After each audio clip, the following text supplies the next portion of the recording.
It's Tuesday, January 26th, and this is your coffee break on the HAN Network. I'm Kate Czaplinski with the area's latest local news. Mike Suppy joins us today with a sports update and highlights, and Donald Eng will take a look back on this day in history. But first, on to some of the stories we're following today. Some in Milford are worried about the future of a Catholic elementary school. According to the Milford Mirror, there will be an informational meeting about the future of St. Gabriel's School at the Parish Hall today, Tuesday, January 26, at 6:30 this evening. One local parent who did not want to be identified fears officials are considering closing the K-8 school. He said discussions have been heated and they have focused on school financials. He added that so far it is only speculation that officials may consider closing the school, and he said parents are hoping for a good turnout at tonight's meeting to show support. School officials have not confirmed that there have been any talks about closing. A church representative said there have been no such talks. St. Gabriel's School is a private Catholic elementary school located in Milford near the former Simon Lake Elementary School on the city's west side. It serves students from preschool through grade 8 and was founded in 1965. Well, the Reading Police Department are looking for a scam victim in their town. The department sent a message on Monday asking for the community's assistance in identifying the victim of a credit card scam or larceny. A Reading detective is seeking the owner of a credit card that ends in the numbers 3474, according to Police Chief Douglas Fuchs. He said, "We believe this potential victim is a senior citizen and resides within Reading or has a billing address in Reading." He said, "We do not know what type of credit card it actually is." Residents with information can contact the Reading Police Department at 203-938-3400. The Stamford Board of Education voted 8-0 to fire former Stamford High School principal Donna Valentine Monday night for failing to report suspicions that a teacher was having sex with a student. The Stamford Advocate reports it was the first time that Valentine faced the board since her arrest and subsequent suspension in October 2014. The vote, in which only board member Michael Altamura abstained, was based on a damning independent hearing officer's report calling for the former principal's ouster. While both sides in the matter, Valentine and the district administration, were allowed a half hour to make statements to the board, the report was the only allowable evidence under state law. Valentine's attorneys have argued that she made mistakes symptomatic of a damaged district, one that failed to train staff and administrators to properly handle cases of serious abuse and misconduct. Over the course of 9 months in which Stamford High English teacher Danielle Watkins had sex with one of her students, rumors grew without staff or administration alerting the proper authorities. And in response to the New Year's Eve fire at the Charles Street condominium complex that destroyed the homes and businesses of nearly 140 people, U.S. Senator Richard Blumenthal, Senator Chris Murphy, Bridgeport Mayor Joe Ganim, and Frank Alvarado, who is the senior area manager of the U.S. Small Business Administration, will announce today the opening of a temporary disaster loan outreach center at Margaret Morton Government Center in Bridgeport to help the homeowners, renters, and business owners impacted by the fire. The officials will encourage all impacted by the disaster to apply for financial relief through the federal SBA low-interest loans and to visit Temporary Disaster Loan Outreach Center, where victims can apply for assistance and receive in-person help. Representatives will be available to help the condo fire victims complete applications and answer questions at the Morton's Government Center first floor conference room today, January 26th, and Wednesday, January 27th from 8 to 5 p.m. and on Thursday from 8 a.m. to 3 p.m. The Staples High School community is mourning the loss of 27-year-old English teacher Cody Thomas, who committed suicide over the weekend, according to Superintendent of Schools Elliot Landon. Landon said, "Mr. Thomas's death has been declared a suicide, and we are all profoundly saddened by this event." According to Westport Now, an email from the superintendent to parents on Saturday informed them of the death of Thomas, who was from Fairfield and was the co-advisor to the award-winning student newspaper there, Inklings. Landon said an announcement at Staples on Monday told students that one thing that's important to remember is that there is never just one reason for a suicide, he said. There are always many reasons or causes, and we will never be able to figure them all out. Landon told parents they may want to talk to their child about the death because it impacts each person in different ways. Attached to the email he sent to parents were a list of resources he said they hoped they found helpful in talking with their children. There was also an outpouring of tributes for the popular teacher on social media. While snow was falling down over the weekend, Trumbull Town Treasurer Anthony Musto was wondering why he had been skipped in the line of succession when First Selectman Tim Herbst was away in Washington, D.C. last week. Town Attorney Vincent Marino had an answer for the newly elected official this week, replying that Musto needed emergency management training to be designated to lead the town during the temporary absence of the First Selectman. Marino said in part, the town's charter specifically provides that if the town treasurer cannot perform the duties of the First Selectman, then the First Selectman may appoint the town council chairman. Well, according to Marino, you as the new town treasurer have been in office for about 2 months. It is my understanding that you have not yet been trained with respect to emergency operations. Herbst designated town council chairman Carl Massaro to act as his replacement in a letter that was signed on Thursday, January 14th. Speaking to the Trumbull Times Tuesday morning, the First Selectman said he stood by his decision and that Musto will have to undergo 6 to 8 hours of training with the town's top emergency officials. You can get more on that story at TrumbleTimes.com. But we are going to switch gears right now. Take a look at the forecast today. A slight chance of showers today after 3 o'clock. Mostly cloudy with a high near 43, so things have warmed up quite a bit. A chance of rain showers tonight, possibly mixing with snow after 3 a.m., then gradually ending. Mostly cloudy with a low around 30 tonight. And tomorrow, mostly sunny, high near 39 degrees, but we'll keep following that forecast. We're going to step out now for a break. When we come back, Donald Dang is going to take a look back on this day in history, and Mike Suppy will give us the latest in local sports coming up on your coffee break after this. Had a sports injury that needs immediate care? Coastal Ortho Express Urgent Care gives you direct access to an orthopedic specialist quickly. Their highly trained orthopedic professionals expertly treat you without an appointment. Skiing, snowboard, or sports accident, sprain or fracture, Coastal Ortho Express can help. Coastal Ortho Express Urgent Care open Monday through Saturday in the iPark building at 761 Main Avenue in Norwalk. Call 203-845-2070 or coastalorthoexpress.com. Find them on Facebook at Coastal Ortho CT. Darien Sport Shop is a unique store because it's a family store.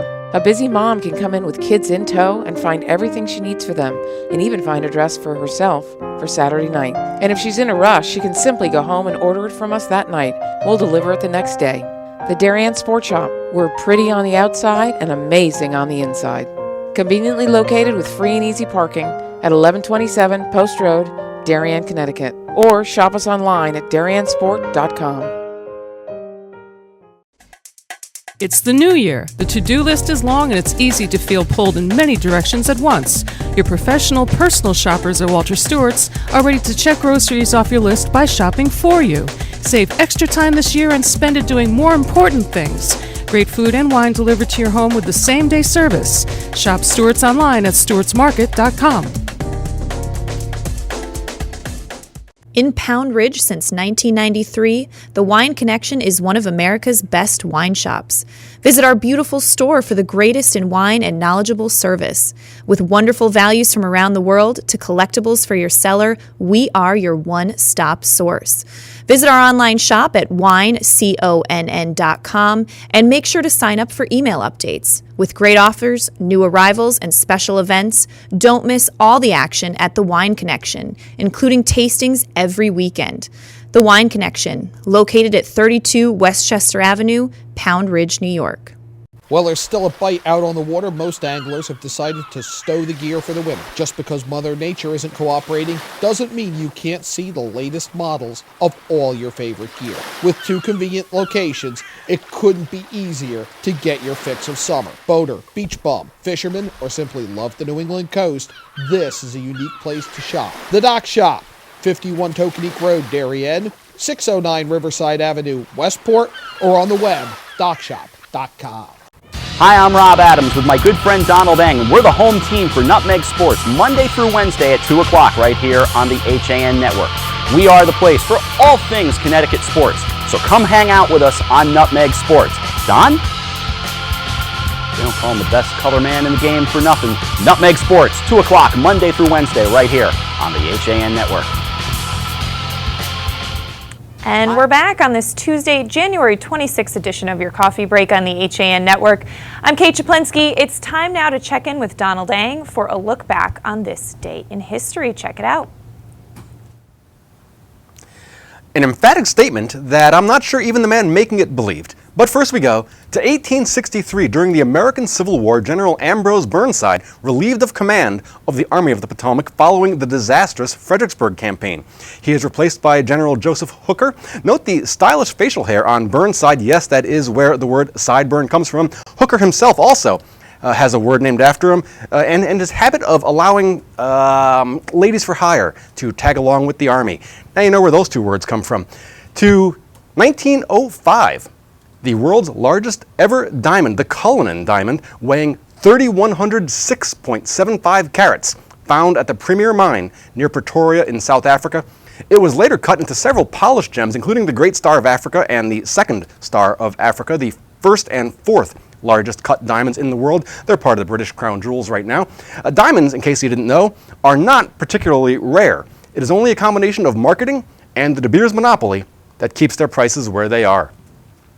1920, former Ford Motor Company executive Henry Leland launches the Lincoln Motor Company as a competitor to Cadillac in the luxury car market. He would later sell the company back to his former employee. That is a stylish looking 1920 town car, by the way. And now we go to 1928, where there was this.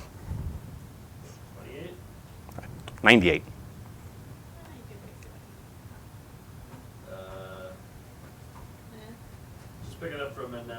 Okay. And now we go. Oh.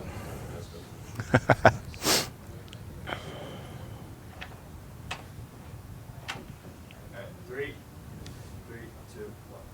And now we go to 1998, where there was this. Great statement. I'm going to say this again. I did not have sexual relations with that woman, Miss Lewinsky. I never told anybody to lie, not a single time, never. These allegations are false, and I need to go back to work for the American people. Thank you. But just what was his relationship with Monica Lewinsky? Reporters asked. To no response.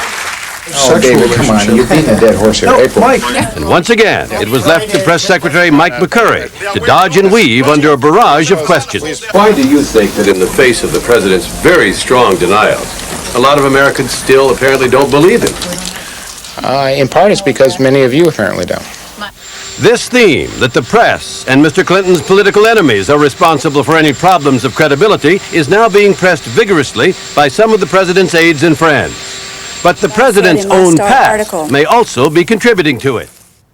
That, of course, U.S. President Bill Clinton, with his wife at his side, denies having had sexual relations with that woman, former White House intern Monica Lewinsky. That is your look back in history, and I am Donald Ng. Thanks. For a minute there, I thought the Don robot had malfunctioned, but we got that working again. We're going to throw it now to the Mike Suppy robot and see if he does any better. Mike with local sports. Yeah, I'll try. I'll try not to malfunction. Can't promise anything, though. But today we're going to start with recruiting news on the gridiron, where New Canaan senior lineman Lucas Niang has committed to TCU. The 6'6", 300-pounder was a two-way lineman for the state champion Rams. TCU is coming off another successful season in the Big 12, where the Horned Frogs went on to stun Oregon in a historic Alamo Bowl matchup, 47-41, to finish 11-2. Staying in the FCAC, the St. Joseph High girls basketball team lost a non-league decision to Laurelton Hall by a 52-24 count in Milford. Led by 19 points from Trish Gildea and 13 from Emily Spahn, Laurelton Hall improved to 6-6 overall. Chelsea Dos Santos paced the Cadets with 10 points, as St. Joe's fell to 7-5. In other action in girls basketball, Ludlow topped Harding 66-21. Over in the SWC, Stratford High fell to Notre Dame of Fairfield 66-48. SCC matchup saw West Haven High. They upset Shelton 39-35 in West Haven. On the boys' side, in the SWC, Immaculate beat Weston 63-46 to improve to 10-1 overall. Weston dropped to 1-9. Indoor track championships were also held by the NVL, with Derby High winning the boys' meet and Woodland taking the girls' meet. Over on the ice in boys hockey, New Canaan took down Trumbull by a 5-1 count. Fairfield doubled up St. Joseph 6-3. Lyman Hall, HK, and Coggins, they routed the Milford Indians 8-3. On the girls' side, in a game broadcast by the HAN network, New Rima Fairfield foreign girls ice hockey team, they pinned a 4-2 defeat on Trumbull St. Joseph. And we have some highlights here from that. Good evening, everyone. Along with AJ Simonowski and Shelby Vaccaro, I'm Rob Adams. Tonight, we take a look at the Trumbull and St. Joseph Eagles. They do go by the Eagles, despite being the co-op. And the Notre Dame of Fairfield Lancers, they combined with Foreign, and down to 17 to go on the power play. Across the line goes Del Salto, throws it down on net, puck loose, set on net, and they score!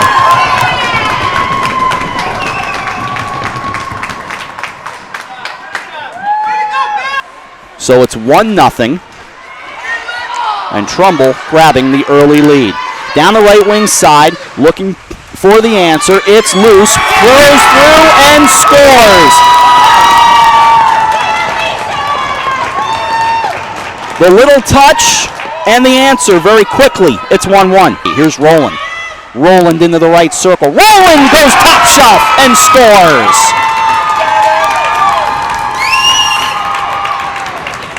Rob, I would have to call that 52 unassisted. So first Trumbull power play of the night, held in at the left point, goes to the far side, turned back over, and this is dangerous. And it's a 2-on-none, down on net, and she scores! Denigan took it away. It's a short-handed goal, and it's a 3-1 game. One if they can get it across. They do. Skating down left circle. Pad save made. And we're back. As I was malfunctioning. Next time we're going to have to bring the Mike Suppy hologram.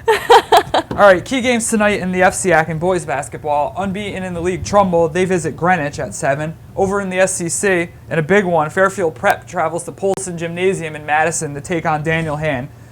In the girls' action, another big one in the FCAC, Ward travels to Darien for a 5:30 tip. In a critical matchup, Trumbull welcomes in Greenwich at 7. Thank you, Kate. All right, thank you, Mike. Good job. All right, we're going to get back to a little more news today. The Stratford Police Department is down 2 officers as their canine officer and his 4-legged partner have retired. Officer Thomas Clements and his partner Con had their final day on the job on Saturday, January 16th. Clements served the Stratford Police Department for 25 years. Clements and Con have been partners for more than 5 years, according to the police department. Clements has been a tremendous asset to the department, especially to the canine program, according to Police Chief Patrick Reidenhauer. Reidenhauer said he and Con have worked extremely well together with the successful apprehension of wanted persons, building searches, and finding contraband. Reidenhauer said given the dog's age, some health issues, and the bond between the two, we've decided to let them retire together, and we wish them both well as they start a new chapter of their lives. Con is the second canine for Clements. His first canine partner, Zach, died while on duty in December 2009. Several officers in the Stratford Department are interested in becoming the next canine handler. The department would like to purchase a new canine, and given that costs are significant, police are asking for financial assistance to help offset those costs of purchasing a dog and paying for its training. Donations can be made to the Stratford Police Canine Fund. You can send those to 900 Longbrook Avenue in Stratford, Connecticut. Parents and officials in Trumbull are pushing for a later start time at the town's high school. 2 weeks after hearing a passionate speech from State Representative Dave Ritigliano, the Trumbull Board of Education listened recently to more arguments about why Trumbull High School start times should be moved back by 1 hour. According to those who spoke, delaying school start times helps combat chronic sleep loss and can improve students' physical and mental health, as well as their safety and academic achievement. One speaker noted that Wilton Public Schools studied a similar proposal over 10 years ago and determined that by swapping high school and elementary school bus times, they would incur no incremental costs, and that changed schedule better meets the body clocks of both groups. In Ritigliano's speech on January 25th, he recommended a change of schedule. He said students learn better when they're awake, and boarding a bus as early as 6:20 in the morning often finds them exhausted. And in other news, the Valley Independent Sentinel reported Monday that Roy Tidmarsh, owner of Tidmarsh's Home Bake Shop on Westfield Avenue in Ansonia, died Monday at Griffin Hospital in Derby. Tidmarsh served the community in many ways, from tax board chairman to volunteer firefighter. But it was his kindness as a person and his renown as a baker that meant he was more than just a colleague to many who worked with him in his volunteer roles. And State Representative Jason Perillo, the executive director of Valley Emergency Medical Services, where Tidmarsh was a longtime board member, spoke highly of him. And hundreds of neighbors on the Valley Indies Facebook page Monday also spoke highly of Tidmarsh. Residents remembered the wedding cake he created for them, or how he would give kids an extra chocolate treat when they visited the office after getting a vaccination at the doctor's office next door. But you can read more on his life at valleyindy.org. We are going to step out for another break now. When we come back, recap some of the top stories we're following on your coffee break on the HAN network today after this. I really wanted something that felt like a home. Coming from a big house, I wanted the feel of a home as opposed to a condo. The construction is incredible, whether it's the floors, the fireplace, the moldings, the lighting. It's as peaceful as my home was in the middle of the woods. It feels like a house. It does not feel like a condo or a townhome. I feel like I'm in my house.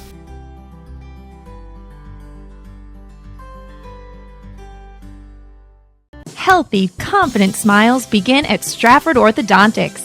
Conveniently located on Main Street, we are Stratford's hometown orthodontist. We offer the latest in orthodontic technology, including Damon braces and Invisalign. We always accept new patients. Call today to schedule a complimentary consultation. 203-375-8332. Stratford Orthodontics, 2499 Main Street, Stratford.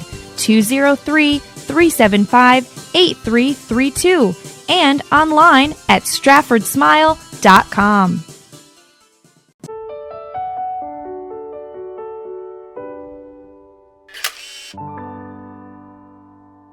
Find over 1,000 special stories at Hospital for Special Surgery. Go to hss.edu/backinthegame. I was jogging 5 months after my cartilage tear. Skiing a year after hip surgery. And playing grandma 4 weeks after hip replacement. One special hospital, 1,000 special stories. See Connecticut patients at hss.edu/CT.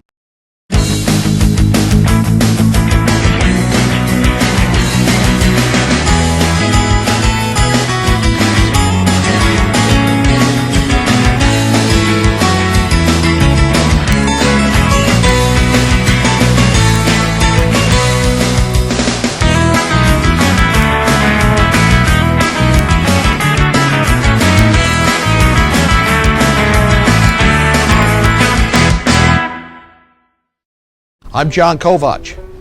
I'm a newspaper editor. I'm a high school football coach. I'm a television presenter. And I want you to love fishing as much as I do. Tune in to Yankee Fisherman, Thursdays at 1 on the HAN network. It's like going to the tackle shop without leaving your office. You are watching the HAN network, and you're not alone. Nearly 500,000 viewers enjoyed our broadcasts in the first 5 months. Advertise on the network that reaches Fairfield County, Connecticut's most engaged audience. Contact Jessica Murrin, Advertising Director, at 203-273-7312 or email jessica@han.network. And we're back on this Tuesday edition of your coffee break on the HAN network. I'm Kate Czaplinski, looking at some of the top stories we're following today, including that some in Milford are worried about the future of a Catholic elementary school. According to the Milford Mirror, there will be an informational meeting about the future of St. Gabriel School tonight at 6:30 p.m. in the parish hall. One local parent who did not want to be identified fears officials are considering closing the K-8 school. He said discussions have been heated and have focused on school financials.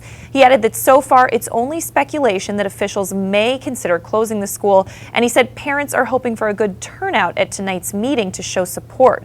School officials, however, have not confirmed there have been any talks about closing the school. St. Gabriel School is a private Catholic elementary school located in Milford's west side. It serves students from preschool through grade 8 and was founded in 1965. Of course, you can follow more of that story at milfordmirror.com. And in Reading, the police department is looking for a scam victim in their town. The department sent a message Monday asking for the community's assistance in identifying the victim of a credit card scam or larceny. A Reading detective is seeking the owner of a credit card that ends in the numbers 3474. Police said they believe this potential victim is a senior citizen and lives within Reading or has a billing address in Reading. They do not know what type of credit card it actually is.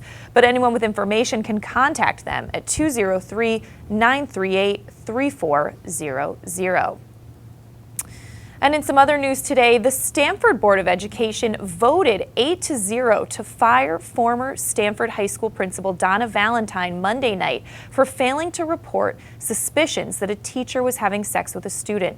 The Stamford Advocate reports it was the first time that Valentine had faced the board since her arrest and subsequent suspension in October 2014. The vote, in which only one board member, Michael Altamura, abstained, was based on a damning independent hearing officer's report calling for the former principal's firing. While both sides in the matter, Valentine and the district administration, were allowed a half hour to make statements to the board, the report was the only allowable evidence under state law. Valentine's attorneys have argued that she made mistakes symptomatic of a damaged district, one that failed to train staff and administrators to properly handle cases of serious abuse and misconduct. Over the course of the 9 months in which Stamford High English teacher Danielle Watkins had sex with one of her students, rumors grew without staff or administrators alerting the proper authorities. And in some other news today, a study and interactive crime map released by the online site ConsumerAffairs.com cites Easton as one of the safest cities in the nation. Consumer Affairs analyzed FBI and Census Bureau data to create an interactive map displaying the safest cities in the United States, and its analysis showed that Easton was second in Connecticut for fewest crimes per day. The FBI's annual report, Crime in the United States, listed more than 8.27 million property crimes in 2014, costing victims about $14.3 billion, according to analysis. The estimated number of property crimes decreased 4.3% in 2014 compared to 2013. You can get more information at ConsumerAffairs.com. And in Ridgefield, one-way traffic is set to resume on Route 35 Danbury Road today at the site of the bridge replacement project in front of the Fox Hill condominiums. It had been set to start today, but workers spent most of the day clearing snow from Saturday's storm on Monday. The one-way traffic hours from 9 a.m. to 3 p.m. have been set to minimize conflict with commuter traffic. But with the road being so heavily traveled, even outside commuting hours, backups will likely cause major traffic headaches in both directions on Danbury Road during the middle of the day. The one-way traffic, however, is necessary so workers can build a temporary two-way bridge for use during the year-long project of replacing the small, aging bridge over Ridgefield Brook, which becomes the Norwalk River farther downstream. A state highway, Route 35, is a major commuter route into Ridgefield in the morning and out of town in the afternoon, and on weekday mornings is sometimes backed up from Farmingville, Cops Hill Road as far back as Limestone Road, which is more than half a mile. And the Stratford Public Safety Dive Team, comprised of 11 members of the Stratford Police and Stratford Fire Department, conducted cold water dive training January 15th through the 18th in Beaver Dam Lake, located in the north end of Stratford near the Trumbull border. The purpose of the training was to certify the team in dry suit diving competencies. The combined police, fire, public safety dive team was formed earlier this year with grant funding from the United States Department of Homeland Security. Combined discipline public safety dive teams are a newly emerging trend in the state of Connecticut, with pre-existing combined dive teams operating successfully in the town of Westport and the town of Wilton for a number of years.